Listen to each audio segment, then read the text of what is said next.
Hey, good evening, everybody, and welcome to exciting baseball talk. This is the maiden voyage of A Bitter Cup of Coffee on the Mad Radio Network. I'm Mark Weiss, and off camera, we're trying to get him on camera. We're having trouble getting him on camera. Is my partner in crime, Douglas J. Gladstone, who's the author of the book. And we have a great guest with us tonight. We have Mr. Jimmy Qualls, who Met fans, when you hear that name, you know who we're talking about. So, Douglas, good evening, and I'll let you introduce your relationship with the great Jimmy Qualls. Well, thank you there, Mark. Appreciate it. And thank you, everybody, for joining us for what I am positive will be a great show. And if you like us, tell us about it on Facebook. We hope you'll be coming back more and more throughout the next few weeks. In April of 2009, for those of you who may not know, I actually was coming off my first national article for a Chicago Sun-Times newspaper. It was the famous Where is Adam Ribs Located story, and I actually got to speak. I was one of the last reporters to speak to the late Larry Gelbart, and I was, feeling pretty full of myself. But of course, my wife called me on it, and she said, "All right, what are you going to do for an encore?" I hadn't really planned upon doing anything, but I knew later that year, it would have been July 9th, 1969. That was the 40th anniversary of what we here in New York call the imperfect game. That was the night that a little-known rookie, who was only playing, by the way, because the late Ron Santo and the late Leo DeRocher didn't like the center field play of Don Young, so they benched him in favor of our guest, Jimmy Qualls. And Jimmy patrolled center field that night. Bobby File, who was a rookie himself, had played with Jimmy in the minor leagues, and he told Tom Seaver, "I've played against this guy. I know how to pitch him. Just give him hard stuff." And, of course, Tom Seaver, he got Randy Hundley on a comebacker to the mound, and after 25 batters, he had a perfect game. He had a no-no intact, and then Jimmy lined a clean single between the late Tommy Agee and Cleon Jones, and the perfect game, no-no, was bye-bye. And, of course, the New York Mets did not have a no-no for quite a number of years after that until Carlos Beltran, Johan Santana, threw a no-hitter against the St. Louis. You had to bring up Beltran's name. Yeah, I mentioned Beltran, obviously, because most people would, in retrospect, say that that line shot that he hit down the left field line got a lot of chalk, and it shouldn't have been a no-no, but it's gone on the record books as a no-no, so we'll give Johan Santana the credit he deserves.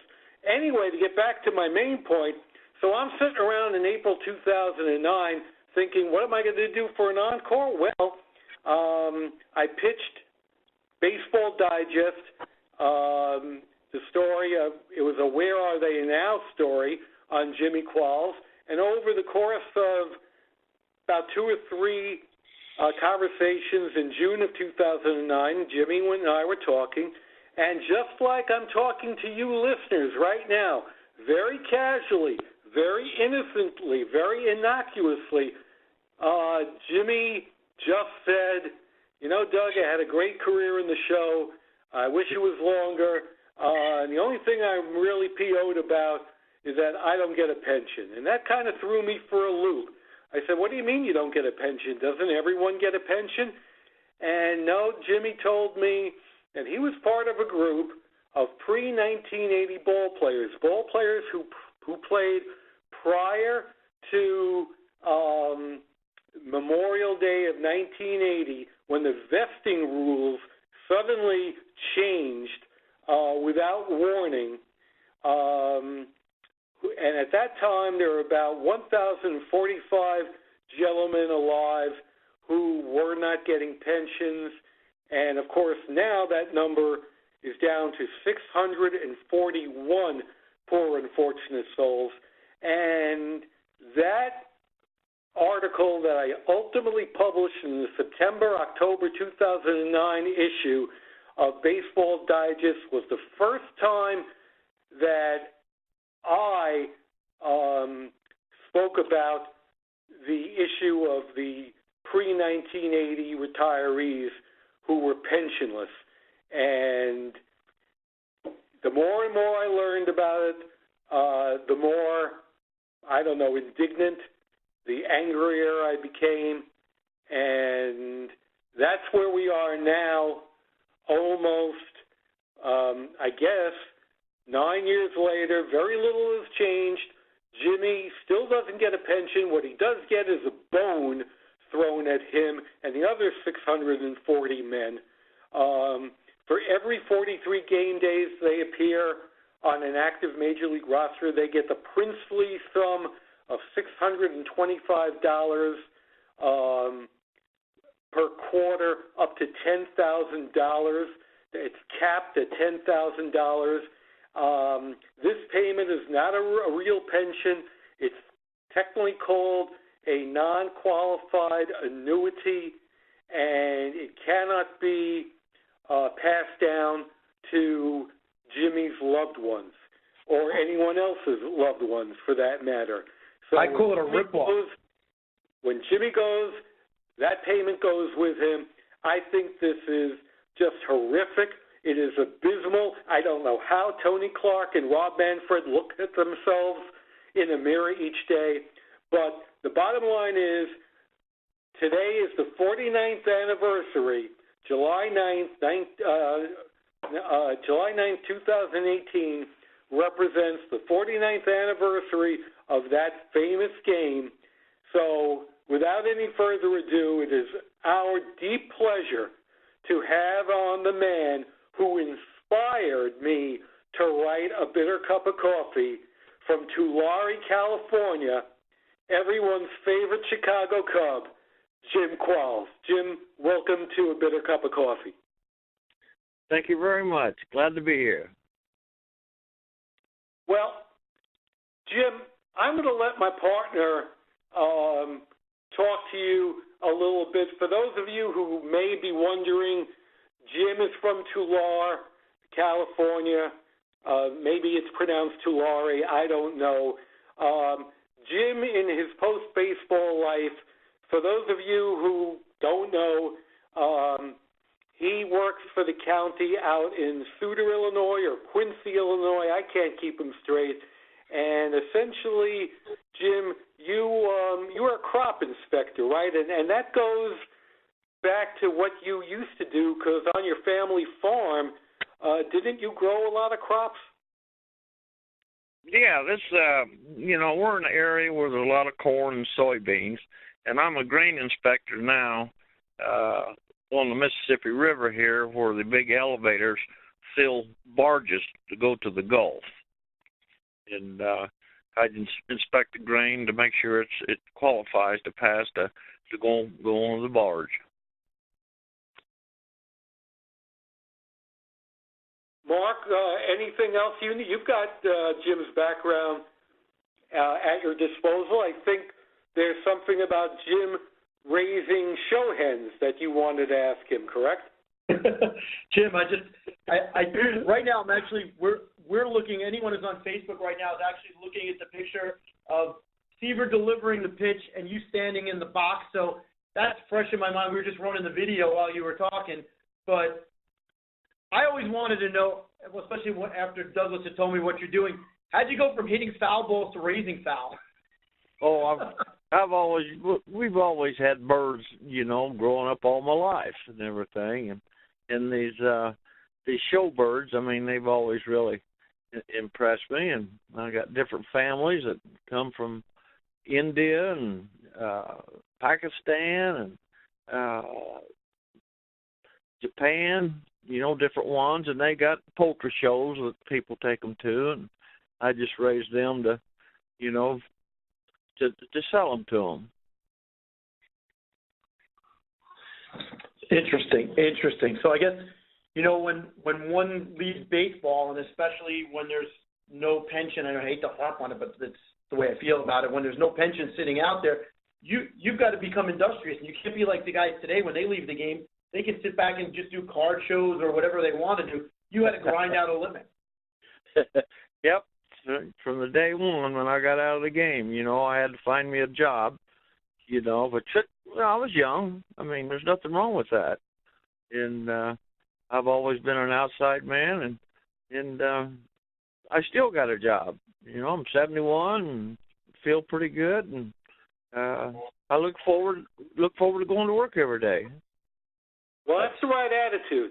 It really is. Now, you and I off camera, in one of our pre-interviews leading up to tonight, you actually said, and it's a theme you've repeated, Mookie Wilson and Bill Buckner, they've done card shows together. Uh-huh. You and Fever have never done a card show together. You would think some smart promoter would put you guys together at one point in time.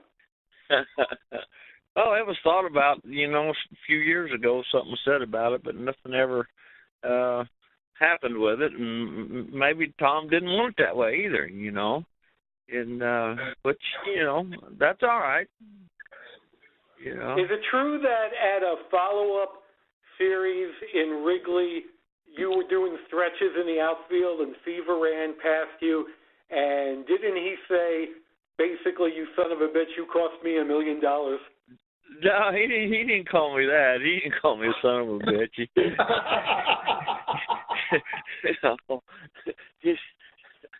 He just said, you little shit, you cost me $1 million. Okay. No, he didn't call me that. I'd have been into him. Might have got my ass wet, but I'd have been into him. And, for the people who don't know about the life of a ball player, I mean, today the individuals can make up to, if they're vested, $220,000 a year. And certainly, back in 1968, I think the average salary might have been $16,000 a year. And here, Clayton Kershaw, and no one, by the way, neither Mark nor I or our producer Eric begrudge Clayton Kershaw the right to make $31.17 million a year. It's what the market can command, and we doff our cap to these ball players today. But don't you really believe in your heart of hearts that you were the guys who, and I'm not trying to put words in your mouth, but you were the guys who went out on labor strikes, you endured picket lines, you went without paychecks. The strike in 72, was basically fought so that today's ball players could really reap the money that they're getting today. Don't you believe that they owe you something, and not just $25? No, I don't think they do. I mean, that's just the way it was back in them days. You just can't take ball players. Everything else in the country is wages are so much higher in a lot of places. In specialty things, just not out here, digging a ditch. But I don't think I'm plumb tickled to get what I got. And you're getting, if I recall correctly, aren't you getting a net of about, let's say, your gross is about $5,000, and your net should probably be about $3,600. Yep, that's right in there. And me personally, I'm sorry to cut you off, and I think being very, very, pragmatic about the situation. Me personally, I just feel that you're living a good life, but I know a lot of guys